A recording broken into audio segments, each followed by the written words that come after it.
a todas, muy buenas tardes a todos. Les recordamos que los correos electrónicos que consignaron al momento de la inscripción van a recibir un enlace para ingresar gratuitamente el segundo día de este curso. Y les recordamos también que a partir de ahora ya no se otorgan certificados de participación. En nombre de Fundación El Libro, organizadora de esta 46ª Feria Internacional del Libro de Buenos Aires, le damos la más cordial bienvenida a cada uno y a cada una de ustedes al curso Usos de Ulises en el Río de la Plata. En estos dos encuentros se van a repasar algunas recepciones y lecturas que se hicieron en el campo literario argentino del Ulises de James Joyce, partiendo de la traducción que hizo Jorge Luis Borges en 1925, de la última página del monólogo de Molly Bloom hasta los usos de Rodolfo Walsh y las hipótesis de Ricardo Piglia en la segunda mitad del siglo XX. En este primer encuentro se va a abordar la tensión que existe entre las literaturas menores en Irlanda o Argentina, por ejemplo, y lo que se conoce como tradiciones centrales. También se va a trabajar con las primeras lecturas de Ulises en nuestro país, desde el breve comentario de Roberto Art en el prólogo de Los Lanzallamas de 1931 hasta las conferencias de Jorge Luis Borges de 1925 a 1960. Está al frente de este curso Juan Mattio. Es un gusto para la Fundación El Libro y para la Feria que le haya aceptado dar este curso. Juan Mattio es autor de dos novelas, Tres veces Luz, la cual obtuvo una mención en el premio Casa de las Américas 2016, y Materiales para una pesadilla. Fue editor de las revistas culturales Juguetes Rabiosos, La Granada y Sonámbula. También integró 5, Observatorio de Tecnología, Ciencia Ficción y Futuros. En el año 2017, la Biblioteca Nacional le otorgó una beca de investigación para trabajar sobre la obra de Ricardo Piglia y actualmente coordina talleres de lectura y escritura. Juan, bienvenido a la feria y le damos la palabra. Un placer y además un desafío estar al frente de este curso por lo que supone el Ulises y por lo que supone pensar en quienes recibieron ese libro en este país. Entonces, les propongo que empecemos por desarmar la palabra o la forma que decidimos nombrar este espacio. Decimos usos del Ulises en el Río de la Plata y lo primero que me gustaría es tratar de justificar por qué la palabra uso, qué quiere decir. Partimos de la idea de que un texto extranjero, en este caso el Ulises, ingresa en un campo literario, no de una forma neutral ni inocente. Ese ingreso significa una serie de preguntas. ¿Cuándo ingresa? ¿Quién lo hace ingresar? ¿Por qué o para qué? Como se ve entonces, estamos cerca del problema de la traducción. Creo que podemos pensar que la historia de la traducción o de las traducciones es una especie de historia secreta de un campo literario o intelectual. Podríamos pensar un ejemplo, en el caso del retrato social de Rousseau, lo traduce Mariano Moreno en 1810, el año de la Revolución. Entonces, la serie de preguntas adquieren significado. ¿Cuándo? ¿Quién? ¿Para qué? La palabra uso refiere precisamente a esa serie de cuestiones.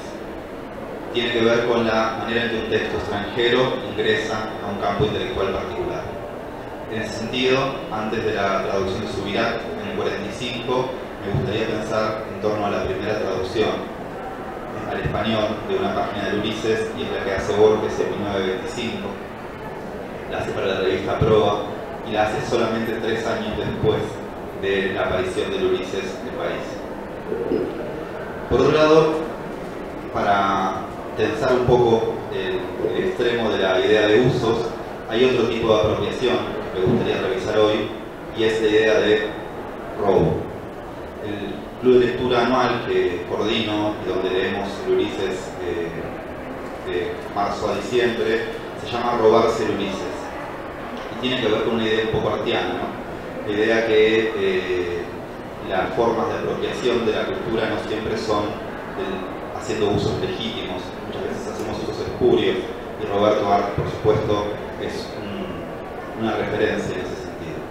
Entonces, en la segunda mitad de hoy, este primer encuentro, vamos a estar revisando el comentario que Arle dedica a Ulises en el prólogo de los lanzallamas, que es 1931. Vamos a hacer un breve rodeo. La pregunta sobre usos en el Río de la Plata nos lleva al segundo término, que es desde el Río de la Plata. Entonces la pregunta es, ¿desde dónde leemos a Joyce? ¿Qué significa leerlo desde la ciudad de Buenos Aires? ¿Qué significa leerlo desde Argentina? Y para eso me voy a servir de algunas hipótesis que despliegan Deleuze y Guattari en un texto muy hermoso, que es Por una literatura menor, y es donde ellos piensan a Franz Kafka. Ellos definen una literatura menor diciendo, no es la literatura de un idioma menor, sino la literatura que una minoría realiza dentro de una lengua mayor. Pensemos en Kafka, un judío checo que desde Praga decide escribir en alemán. Esa posición dentro de la lengua tiene varios efectos que definen para Deleuze y Guattari la literatura menor. La primera de ellas es el sentimiento de distancia irreductible, el extrañamiento en relación a esa lengua. No es una lengua, sabemos, ¿no?, que las lenguas tienen, cuando conviven más de una lengua en un mismo espacio social, sucede que aparecen jerarquías, ¿no? El caso paraguayo es un caso muy interesante en ese sentido. La lengua familiar, la lengua de la casa, era el guaraní, y la lengua oficial, la lengua incluso de la escuela, era el español, y eso produce algo que se llama diglosia, que es una relación jerárquica entre ambas lenguas. Kafka vivía en una situación lingüística hipercompleja, donde convivía el alemán con el prestigio de esa lengua, junto con el yiddish, junto con el hebreo que estudió y junto con el checo, ¿no? Y dentro de esa maraña de lenguas, Kafka toma la decisión de escribir en alemán. Y eso sienta las bases de eso que Deleuze y Guattari van a llamar literatura menor, y que abre toda una tradición que un teórico llamado George Steiner definía como literatura extraterritorial, ¿no? Literatura de alguien que escribe no solamente fuera de su país, sino fuera de su lengua. La segunda característica de una literatura menor, dicen Deleuze y Guattari, es que ella todo es político. Leo un pedacito, dice: en las grandes literaturas, el problema individual tiende a unirse con otros problemas no menos individuales, dejando el medio social como una especie de ambiente o de trasfondo, de tal manera que ninguno de estos problemas edípicos es particularmente indispensable ni absolutamente necesario. Hay una copia ahí.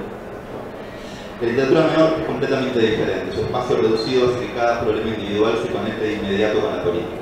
¿No? Podríamos pensar que cada cosa que le pasa a un individuo en una literatura menor adquiere un significado político.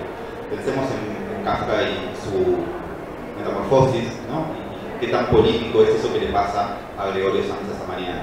Qué tan político es lo que le pasa a la rata, no recuerdo el nombre, ¿no?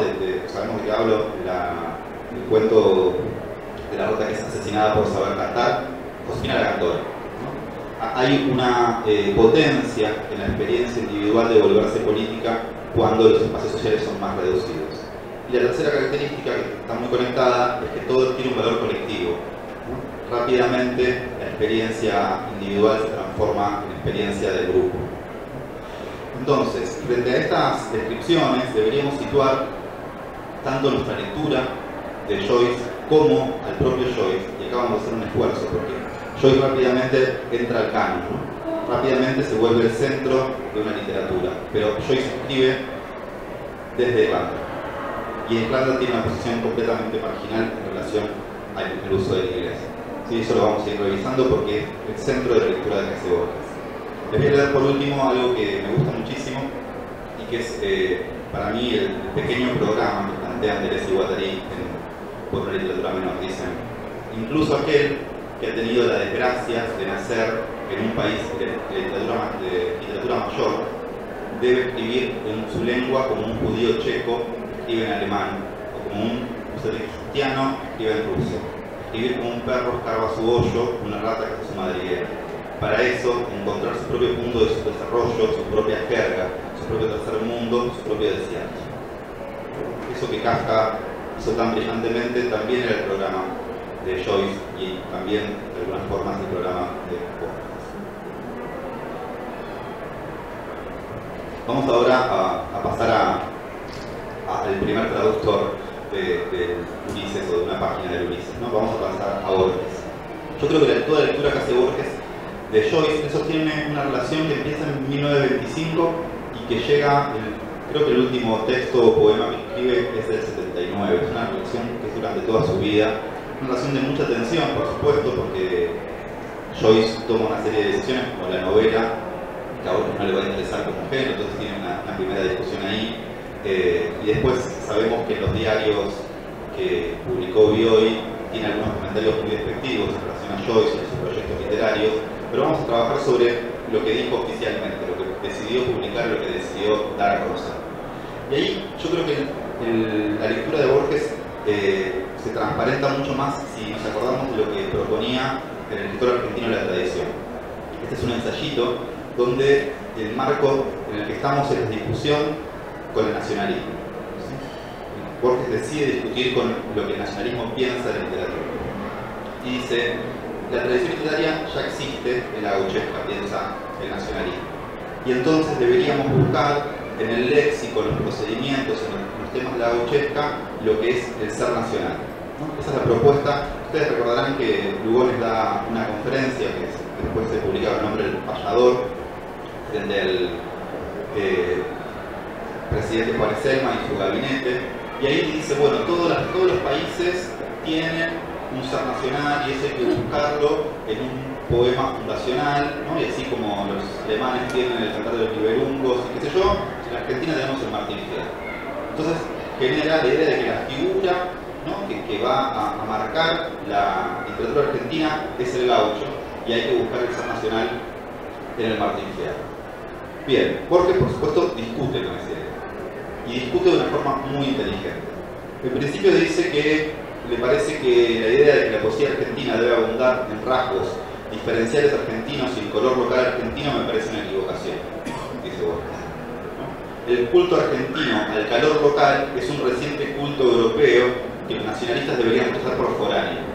Y ahí es muy inteligente lo que hace, porque él dice, en realidad estamos copiando el nacionalismo. O sea, ¿cómo vamos a ser nacionalistas de verdad si nuestro nacionalismo viene de Europa?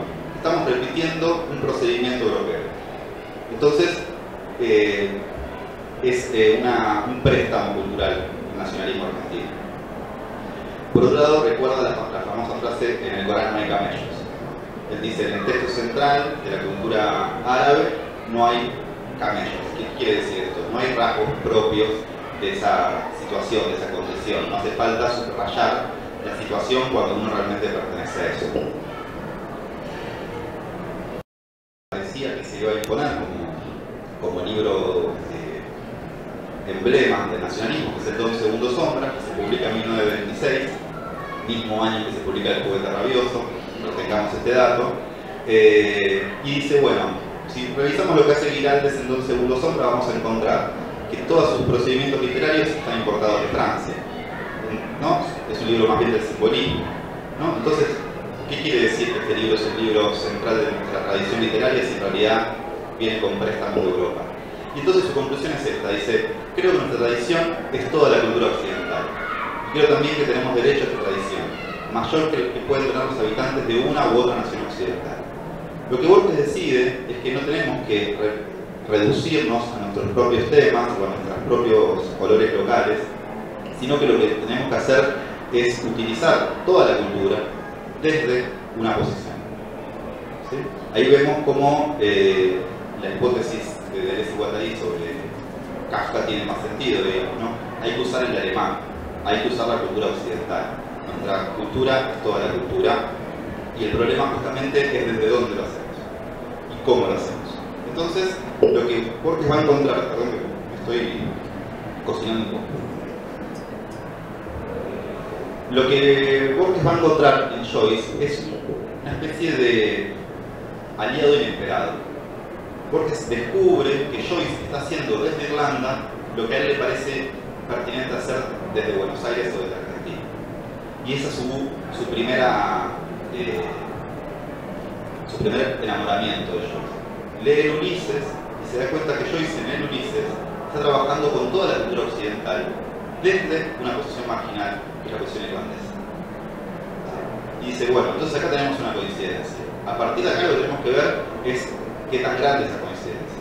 Entonces vamos a ir recorriendo algunos textos que Borges escribió sobre Joyce para ver cómo lo lee él, qué dice que es interesante de encontrar en este libro. Entonces vamos a ir al primer texto, que es el texto de 1925. Es un textito que acompaña la traducción de la última página del monólogo de Moni Bloom. Lo publica en la revista Proa.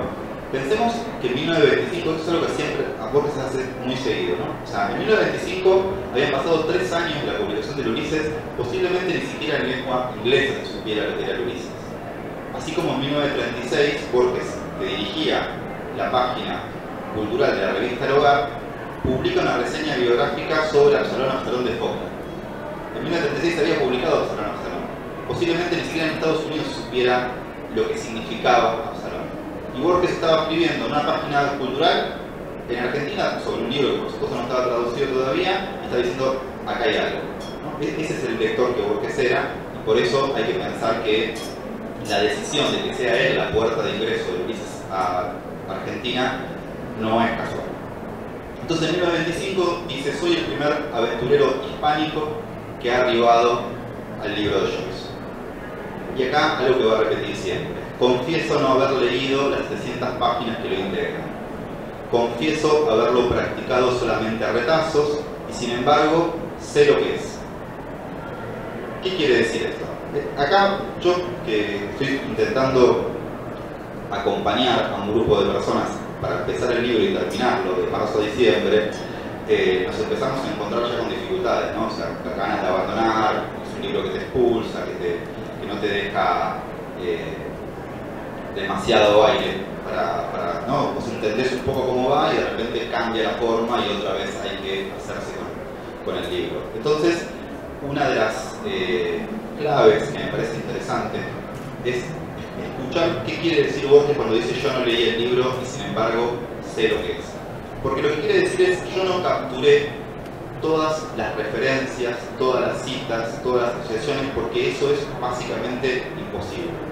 El único que puede capturar todas las referencias escondidas de Ulises es el propio Joyce. A tal punto que hace poco lo descubrí por Hellman, que es uno de los biógrafos, el biógrafo de Joyce, que decía algo así como, incluso un perro que aparece en 3 capítulos, no es un perro cualquiera, no es un perro imaginado, es un perro que tiene un modelo irlandés, de un tío de Joyce que tenía un perro igual, entonces el tipo maneja un nivel de referencia que es imposible de seguir, porque nadie puede saber que ese perro era igual al perro que tenía el tío de Joyce, ¿sí? Entonces Borges dice, yo no lo leí. ¿Qué quiere decir no lo leí? ¿No lo terminó? No, lo que quiere decir es que no capturó todas las referencias internas del libro, porque eso es imposible. Y eso, si Borges lo dice, nosotros decimos, ¿no? Es un alivio. Entonces entramos de otra forma. Pero al mismo tiempo dice, sé lo que es. Y saber lo que es muy parecido a lo que Faulkner dijo cuando dijo, escribí el ruido de la furia y aprendí a leer. ¿Qué quiere decir escribí este libro y aprendí a leer?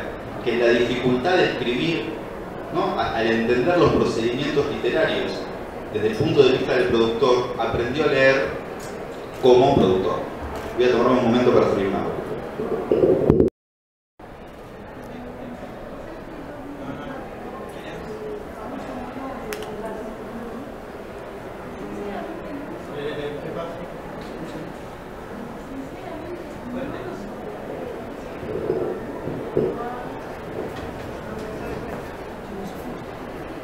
Repongo un poquito el monólogo de Moni Bloom, que no lo soporta. No, y el teatro, por una excelentísima actriz,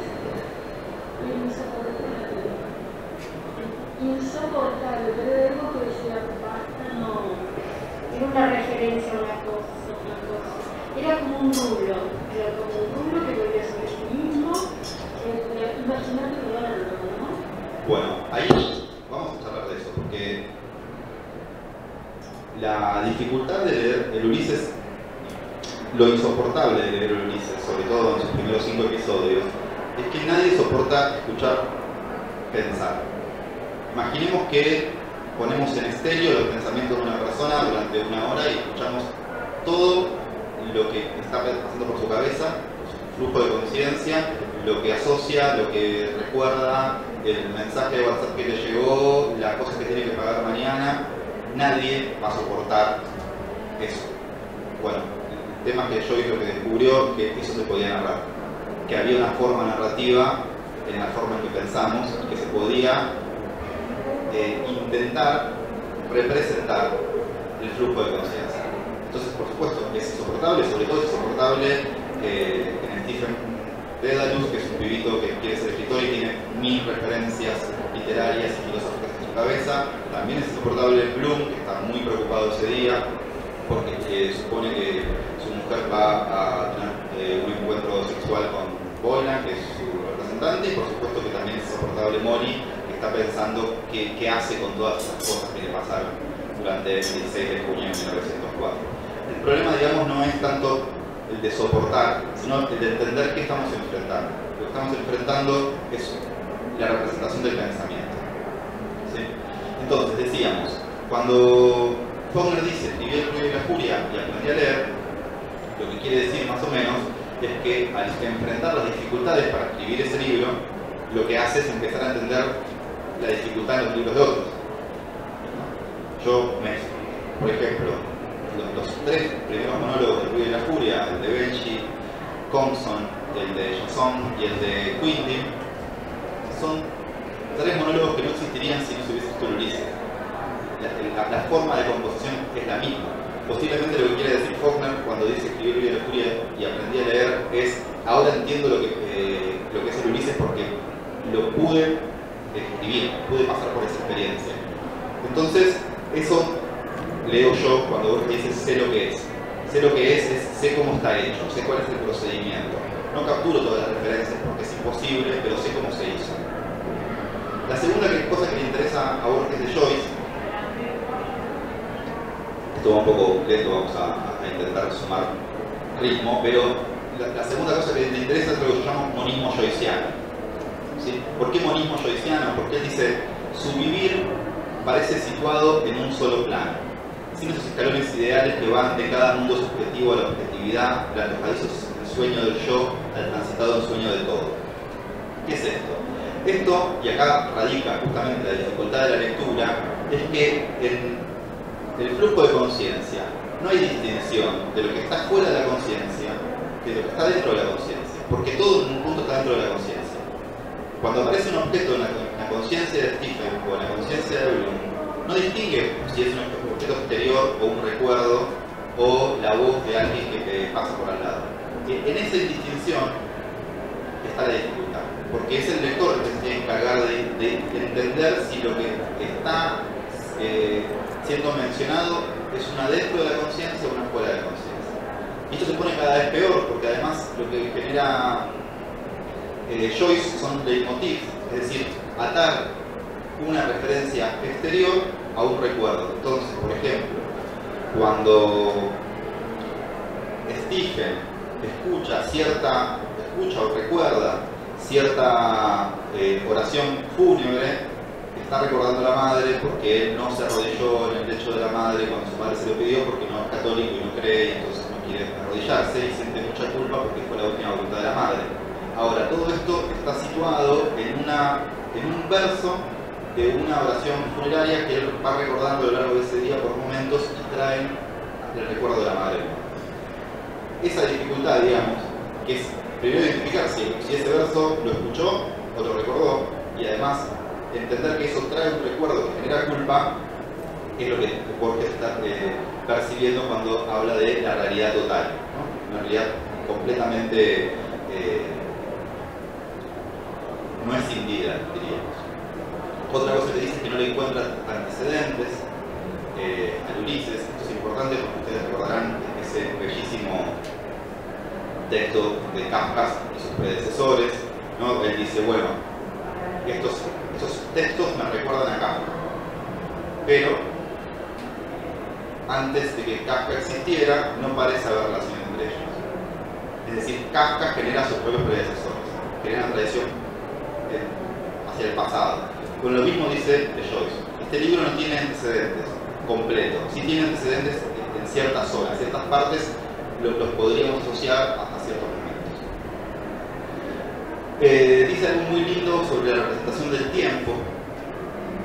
Ustedes saben que la intención de Joyce era escribir 18 horas de un único día, ¿no? En las 700 páginas de Ulises.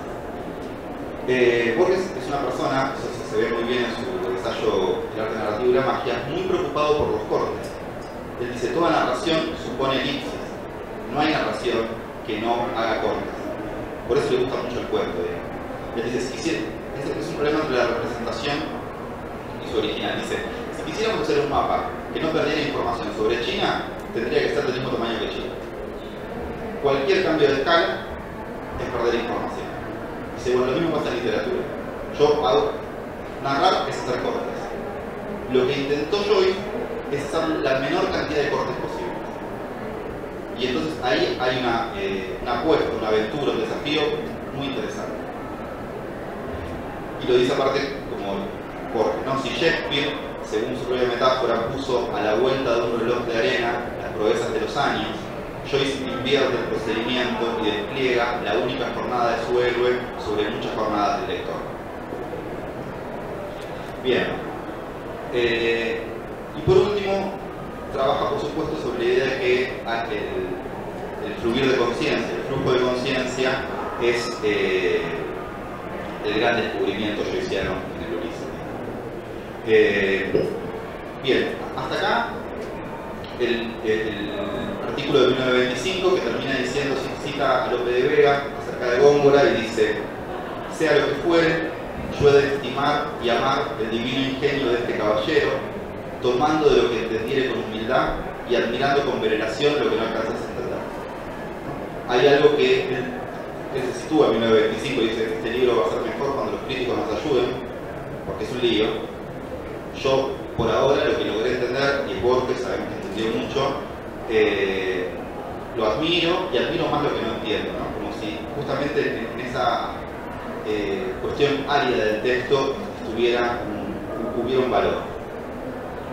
Y después me gustaría pasar a la conferencia que da en 1960, porque ahí vamos a retomar algunas cuestiones.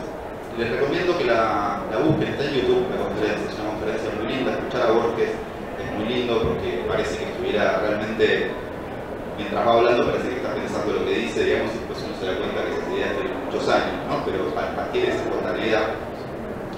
Y parte de un sociólogo norteamericano, un tal Veblen, que la verdad que no busqué, no sé quién es, pero aparentemente tiene un estudio sobre la preponderancia de los judíos dentro de la cultura occidental.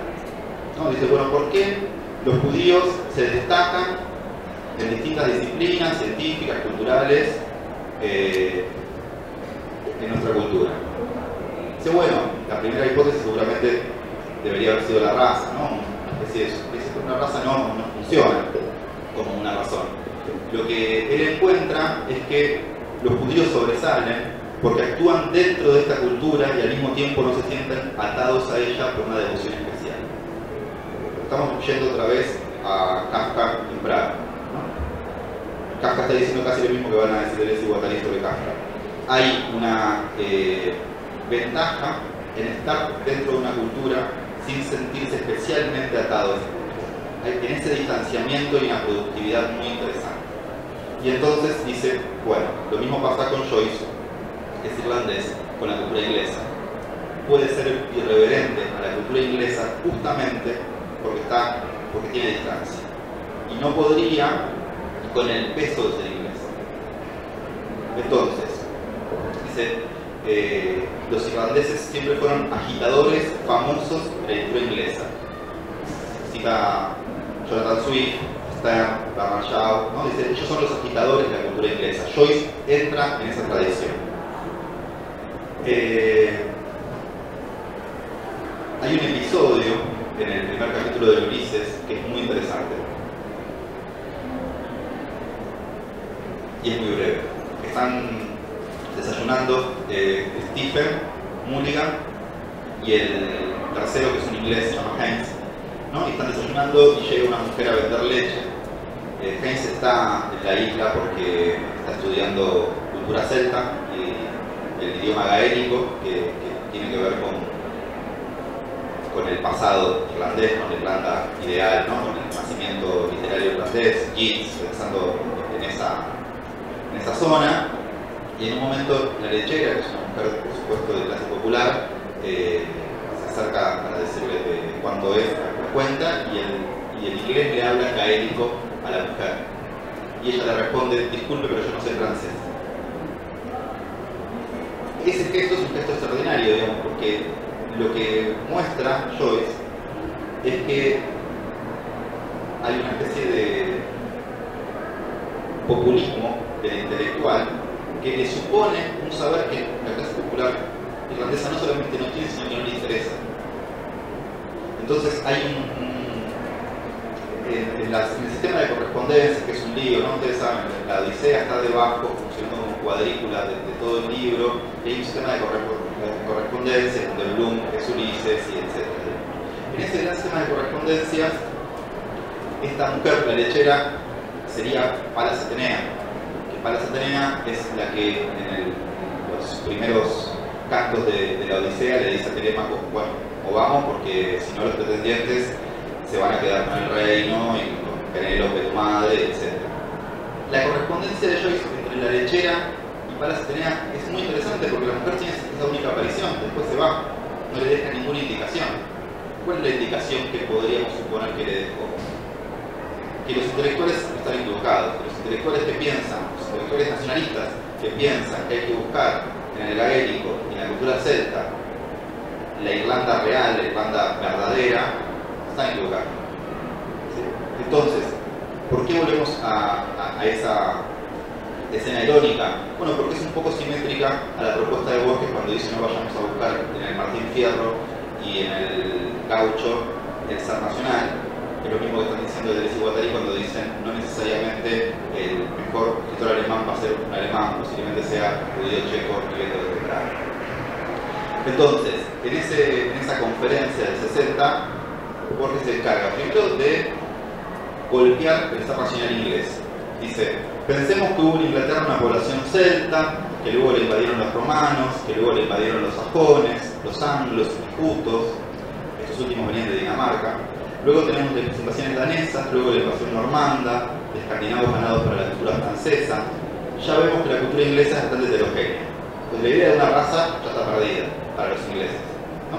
Primer movimiento. Segundo movimiento, destruye el ser nacional irlandés. En cuanto a Irlanda, dice, bastaría detenernos en alguno de los grandes nombres irlandeses para ver que muchos proceden de estirpe inglesa. De modo que no basta la teoría de la raza celta para explicar estas cosas. Y el tercer movimiento, y ese que tal vez nos interese más, manejan a veces espléndidamente los irlandeses la lengua inglesa, y sin embargo se saben no ingleses, es decir, no deben una lealtad especial a la tradición, a las tradiciones inglesas. Entonces pueden encarar lo que hacen desde un punto de vista revolucionario. Y acá viene. Y si ustedes me permiten un paréntesis, tal es, o podría ser, o ya ha sido, en algunos casos, nuestra actitud de americanos. Nosotros participamos de la cultura occidental, manejamos una lengua occidental, el español, y sin embargo nos sabemos no europeos, no españoles, y en todo caso nuestra historia parte de la decisión de ser no españoles. Entonces, lo que están buscando es, primero, destruir la idea de cualquier esencialismo, ¿no? La idea de que hay un ser inglés, o un ser irlandés, o un ser argentino, pero además decir que justamente en la posición marginal que tenemos en relación a las culturas centrales hay una ventaja. Y es la ventaja que usa Joyce al escribir Ulises, y es la ventaja que usa Borges al escribir su propia obra. ¿Sí?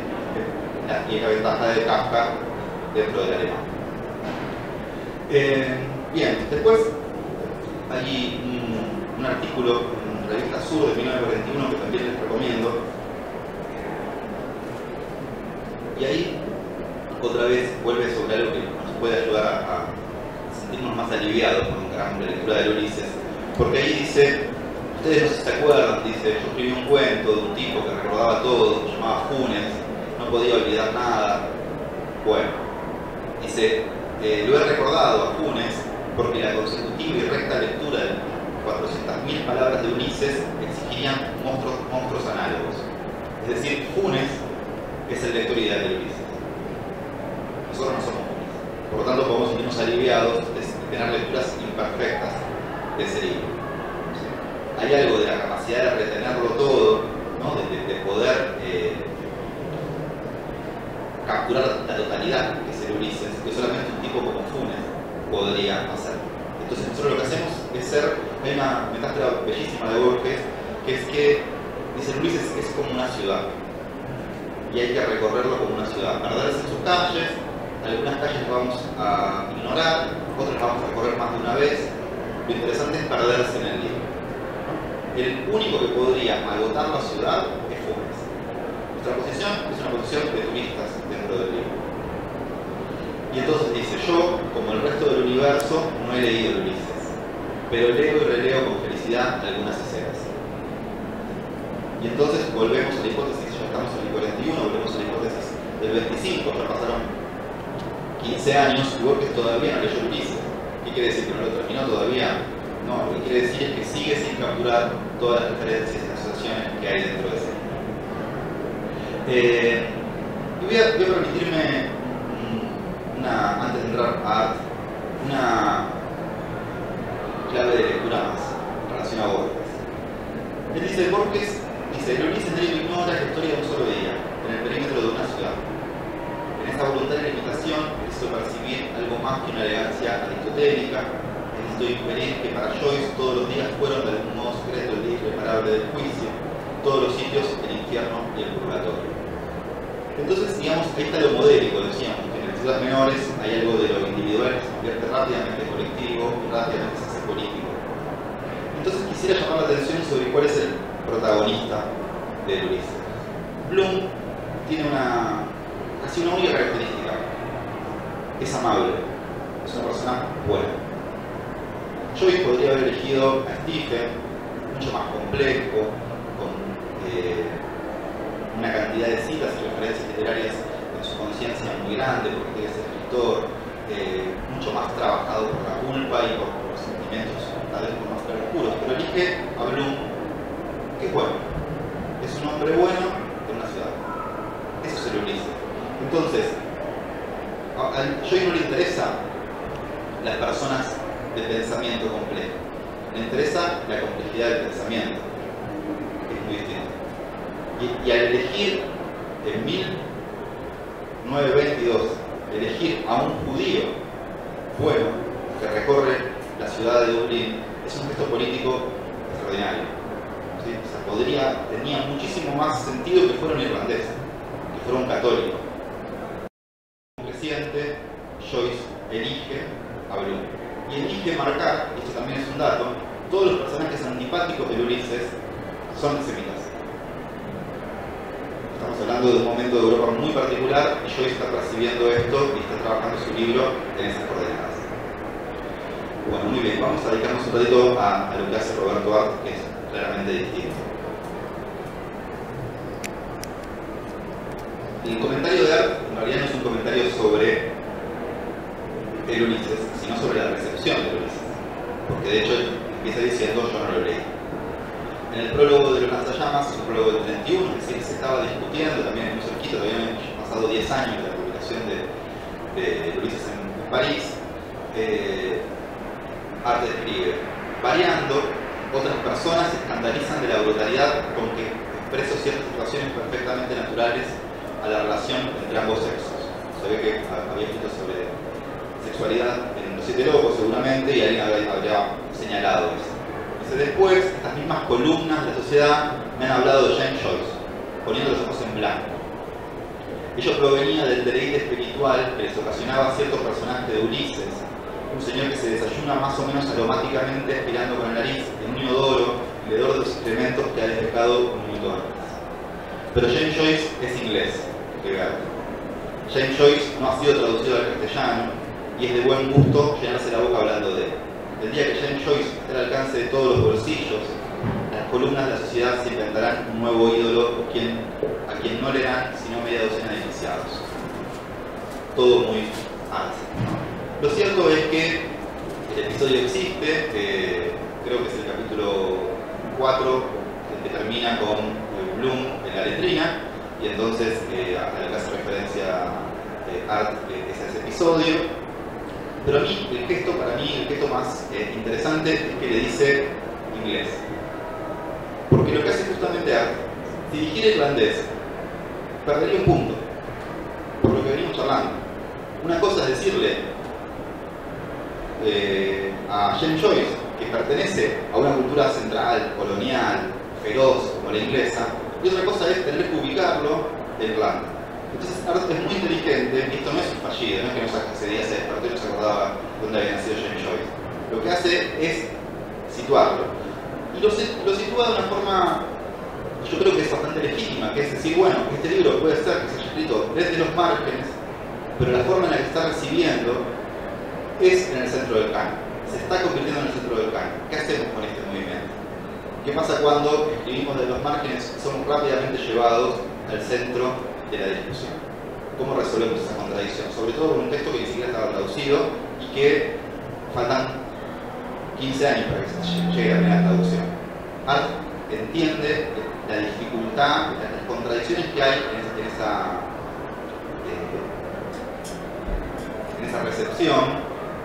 Y entonces a mí me gustaría, antes de terminar por hoy, la semana que viene vamos a pensar un poco las hipótesis de Piglia y lo que hace Walsh.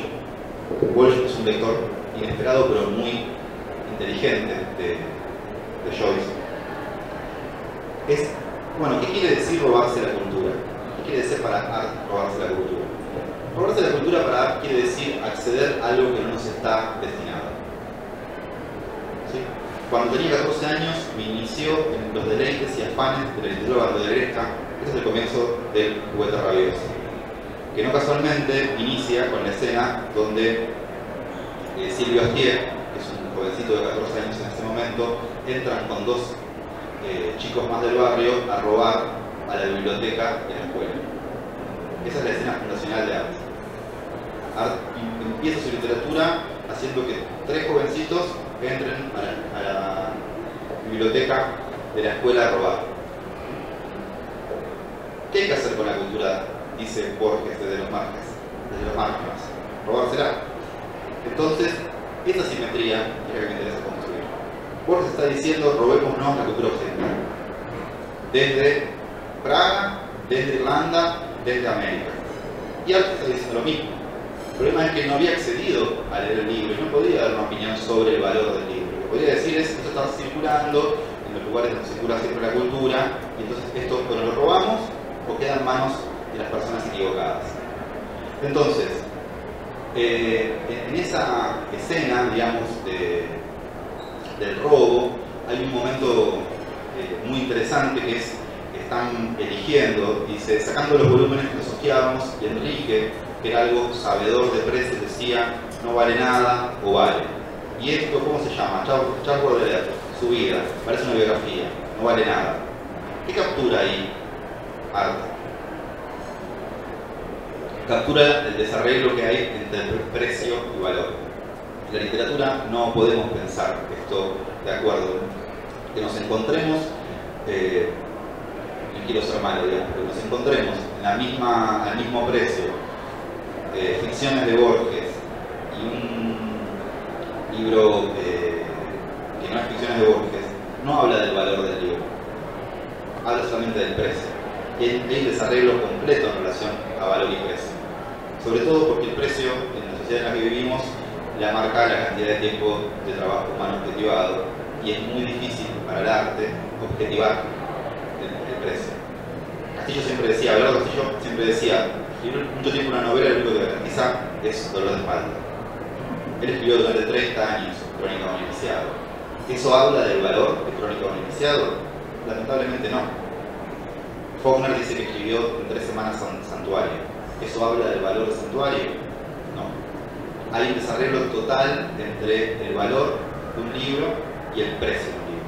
El precio es una forma en la que el capital logra abstraer muchas cosas, fijar un precio al barbijo, al micrófono, lo que sea. El valor en arte tiene que ver con otras cosas.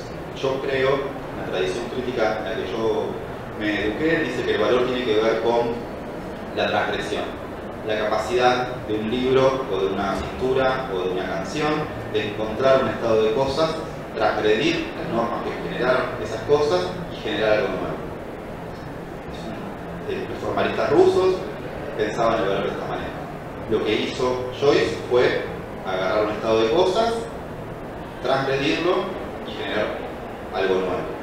Lo que estaba haciendo Roberto Arlt desde la ciudad de Buenos Aires, por eso le decía que recuerden el año 1926, porque al mismo tiempo que Giraldes publicaba Dos Segundos Sombra, Arlt publicaba El Juguete Rabioso, ¿no? Y se narraba por primera vez en Argentina el aula impactado por la inmigración. Eso es generar valor, eso es transgredir lo que había, el horizonte lingüístico se vulnera. Entonces, vamos a ir cerrando con algunas cuestiones. En principio, pensar que los campos de civilización y barbarie, ¿no? El binomio que nos constituye muchas veces, o por lo menos que están en el origen de muchas de nuestras reflexiones, donde podríamos rápidamente decir civilización Borges, barbarie Arlt. Según el recorrido que hicimos hoy, debería ser problematizado, porque Borges parece tomar la idea de que desde el campo de la barbarie hay que hacer algo con la civilización. Quien recorre su obra se da cuenta que esa tensión no es una tensión casual en relación a Joyce, es una tensión permanente. Y Borges todo el tiempo está diciendo, bueno, esta decisión es una decisión complicada, no es tan sencillo como situarse en un campo o en el otro. Y por otro lado, contarles que hay un comentario de alguien que se llama Sergio Weisman, que es el traductor de Biblia al inglés, que dio una conferencia sobre la traducción de Borges de 1925, y él dice que Borges hizo tres cosas que me gustaría mucho pensar con ustedes antes de cerrar. En principio, Borges en su versión le saca toda referencia al monólogo de Molly a Irlanda, es decir, lo saca de su contexto completamente. No deja ninguna huella de que ese texto está situado en Dublín. En segundo lugar, elige pasarlo no a un español neutro, sino al español del Río de la Plata. Se apropia del slam, o sea, transforma el slam de Molly Bloom en el slam del Río de la Plata. Y por último, hace que ese voceo, digamos, genera una especie de paradoja, un efecto de extrañamiento, porque lo que parece no es que Molly es una mujer del Río de la Plata, sino que Molly no está en ningún lado.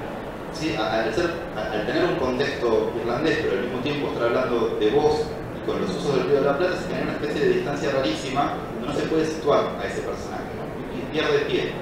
Entonces, la hipótesis de Sergio Weisman es muy interesante, que es decir, bueno, tal vez lo que Borges quería hacer no era traducir a Joyce, sino que usar el Ulises como si fuera un libro abierto, un libro todavía no terminado, que él pudiera desarmar y volver a montar otro artefacto completamente distinto. Eso es una mala traducción, en términos de traducción, es una traducción infiel al original. Pero tal vez Borges lo que quería no era traducir la última página de Ulises, lo que quería era escribir un cuento que se basara en la última página de Ulises. Así que los invito a leer la traducción de Borges del 25 como si fuera no ya un texto de Joyce, sino un cuento de Henry Borges. Muchas gracias.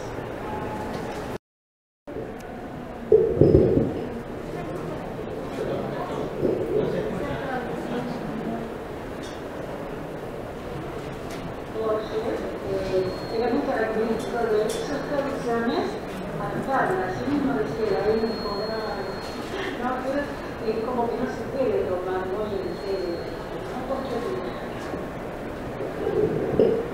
Bueno, todos muchos conocemos la traducción que hace de Pamela Salvaje Borges, una traducción brutal, más al idioma del propio Borges que a nuestro idioma común, digamos, pero yo creo que habría que pensar si ese tipo de traducciones hay que pensarlas como se suele pensar, la traducción que es una forma funcional, pasar un texto a otro idioma para que se pueda ser leído en otro idioma, o si Borges es el traductor, hay que pensarlo como intervención, como si fuera una intervención de arte. Lo que hace Borges es pasarlo a sí mismo, no al español, ¿no? La convierte en una obra del mismo. Esa es la hipótesis de Weisman que me gusta muchísimo, digamos, porque hace pensar que es una tarea creativa la traducción, y no solamente la transcripción de un idioma al otro. Y otra pregunta que quería hacer, tiene en Berlín existe el día de Ulises. Se desarrolla una región de son fanáticos y todo lo correcto. ¿Cuál es la situación? A mí me resulta una saber que me gustaría una persona como vos, que es un experto en este tema, vas a explicar cómo es posible, qué quiere decir, no lo puedo entender desde mi punto de vista. El Bloom Day es un día que es festejado en Irlanda y que de hecho tiene ecos fuera de Irlanda también. Lo que hay que pensar es que los irlandeses encontraron un poco lo que yo les había calculado que iba a pasar. Y es que él dijo algo así como: voy a forjar el alma de mi raza, digamos, ¿no? Él tenía la idea, digamos, de que en vez de ir a la cultura celta, en vez de ir al gaélico para encontrar lo irlandés, lo que iba a hacer era partir del irlandés actual, realmente existente, y entonces hacer en el idioma inglés, que es el idioma del opresor para Irlanda, algo que ningún inglés podía hacer. Y entonces, bueno, es un poco un héroe nacional, digamos, ¿no? Hay placas en Dublín que te dicen acá, Bloom se encontró con tal, o acá, porque es algo muy extraordinario, digamos, poder usarlo. Nosotros no tenemos la misma relación, una relación tan tensa con España, porque la historia es otra, digamos, pero hay que pensar que en Irlanda, Inglaterra, las relaciones son realmente muy tensas, han sido tensas durante muchos años, ha habido elecciones completamente arbitrarias en esa historia, y entonces que alguien pudiera escribir ese libro en el idioma inglés era muy importante. Una pregunta de aclaración nada más. Cuando mencionó a Funes, está en la conferencia que dio Borges en el año 60 en la Universidad de La Plata o en la revista Sur. No, si quieren les cuento, hay 5 intervenciones escritas de Borges sobre Joyce. La primera es del 25, que es la que acompaña la traducción. La segunda es del 41, que es la de Revista Sur, que se encuentra en algunas ediciones. Hay una breve noticia bibliográfica que se publica en el 37 en la revista El Hogar. Está la conferencia del 60 en La Plata. Y una breve entrada en introducción a la literatura inglesa del 65. Esos son los 5 textos. Hay 2 poemas. Perdón, la revista del año 41. Sí. ¿Hay algún número o alguna referencia? No tengo el número, ¿Dónde pero buscarlo? ¿En YouTube o en algún lugar? hay un libro que reúne todos los textos que Borges escribió para la revista Sur, y entonces ahí están todos los ensayitos y a veces reseñas muy breves. Y después hay 2 poemas que le dedica a Joyce en elogio de la sombra, que también son muy hermosos, si no lo recomiendo. Gracias.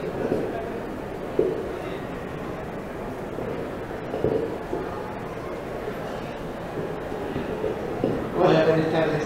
Bueno, yo leí Joyce, nombraste una cantidad de escritores argentinos, pero nunca Cortázar.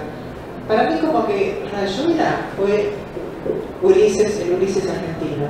¿Puede ser? ¿O son cosas mías?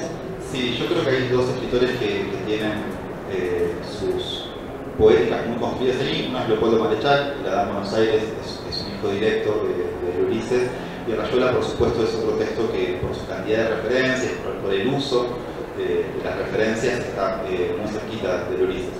Hay que pensar, esto lo decía Pile, y lo vamos a ver la semana que viene, que casi cada capítulo de Ulises tiene herederos, ¿no? Él decía, bueno, de tal capítulo podríamos derivar a Puig, de tal capítulo podríamos derivar a Cortázar, de tal capítulo podríamos derivar a Saer, porque claro, como están escritos con técnicas tan distintas, fundan una cosa que a veces uno no sigue al Ulises, sigue este capítulo del Ulises y este no.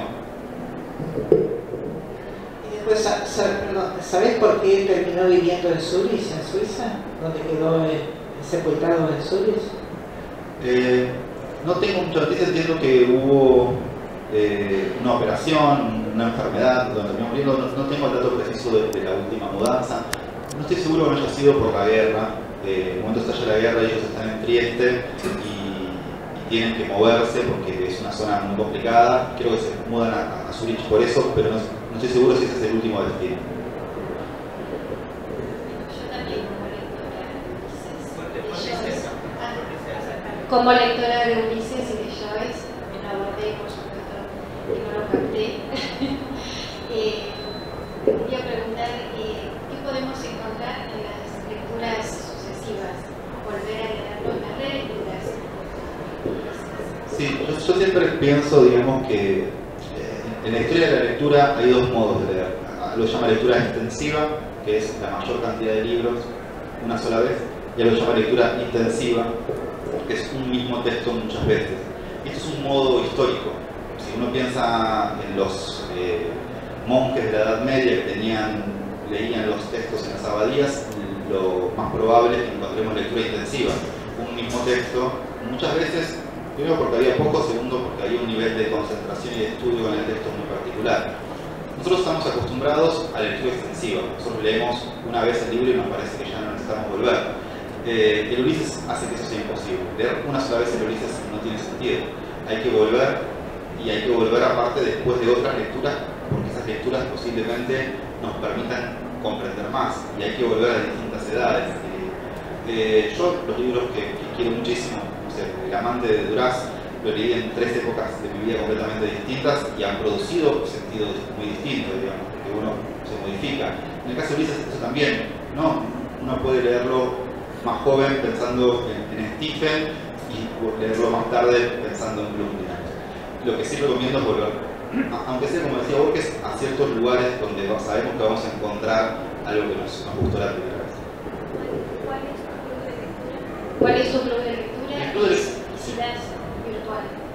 Claro, es un club de lectura virtual, nos juntamos los últimos martes o miércoles de cada mes, nos conectamos, leemos 2 capítulos por encuentro y vamos conversando la lectura y tratamos de construir también algunas hipótesis que nos ayuden a pensar.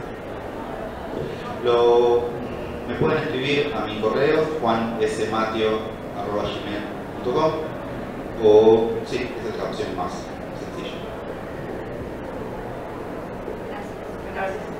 Te quería preguntar si Borges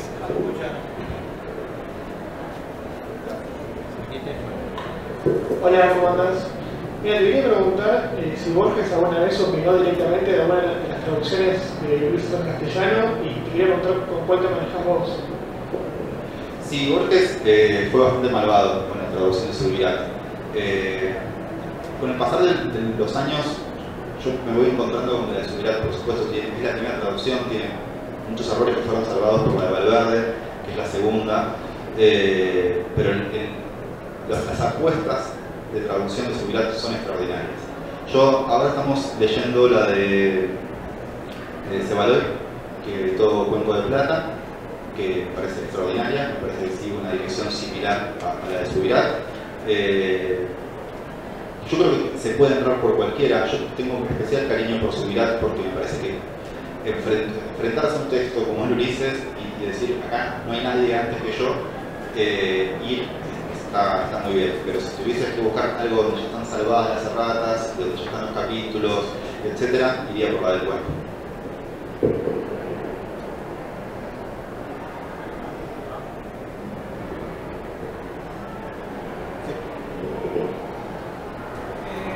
Del Finnegan, yo no leí el otro de Ulises, pero me interesa, qué sé yo. Hay una parte donde creo que Borges dijo que si tuviera que salvar 2 libros para construir no sé qué, salvaría al Ulises y al Finnegan. Es como, no sé, el día y la noche. No sé si lo leíste, qué opinás. Vamos a estar hablando de Phineas la semana que viene, porque Piglia, en La ciudad ausente, trabaja algo que a mí me gusta muchísimo, que es como construye un cuento que en realidad es una crítica a un libro. Ese libro es el Phineas. Él piensa en una isla donde se hablan todos los idiomas, y los idiomas, en realidad, algún tipo de hecho fantástico hace que los habitantes hablen, por ejemplo, toda la semana en español, y cortan, y a partir de ahí hablan en alemán durante 2 años, y después cortan y hablan un día en sueco, ¿no? Entonces, bueno, ese lugar que yo imaginé es el Phineas. Su libro está en todos los idiomas, imposible de traducir, imposible de acceder. Yo, la verdad, que Ulises puedo decir que opino. Del Phineas no puedo decir que opino. Puedo decir que como hay que meterse a veces como con la fe que te metes en la poesía, ¿no? O sea, entras ahí y no sabes muy bien qué te vas a llevar, algo te vas a llevar. Es un libro muy malvado, en el sentido que no te deja perderte ni un segundo. Yo empezaría por el Ulises.